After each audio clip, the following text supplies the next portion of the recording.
ভাই জুম্মার নামাজ পড়ার পরে গ্রাম থেকে শহরে চলে আসছি এবং আসার সময় কি করলাম রাস্তায় সব কিছুই রয়েছে আজকের এই ভিডিওর মধ্যে। আসসালামু আলাইকুম গাইস, আমরা এখন চলে যাচ্ছি নামাজ পড়ার জন্য। আর গাইস এখনও আমরা গ্রামে আছি, শহরে যাই নাই। বাইকনা এবং মামাদের সাথে হাঁটতে হাঁটতে চলে যাচ্ছি নামাজের উদ্দেশ্যে।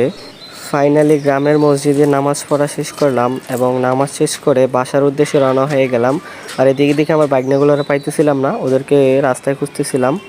বাসায় আসার পর আর কোনো ভিডিও করা হয় নাই। সন্ধ্যাবেলা মামা আমাদেরকে নিয়ে বের হয়েছিল চটপুরি খাওয়ার জন্য। এখানে এসে তিনজনে 3 প্লেট চটপুরি নিয়ে নিলাম। চটপুরি খাওয়ার পরে এখানে দই নিয়ে নিলাম একটা।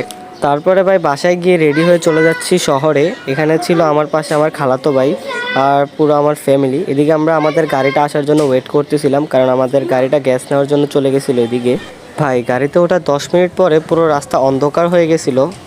তারপরে খালাতো ভাইদের সাথে এবং ভাইগনার সাথে দুষ্টামি করতে করতে চলে যাচ্ছি আমরা শহরে। তারপরে আমরা এখানে গাড়ি থামিয়ে চলে যাচ্ছি খাওয়ার জন্য, কারণ ভাই অনেক রাত হয়ে গেছে, তারপর ক্ষুধাও লাগছে পেটে। যার কারণে এখানে একটা গ্যাস পাম্পে থেমে আমরা কিছু খেয়ে নিলাম। খাওয়ার পর চলে গেলাম চট্টগ্রাম।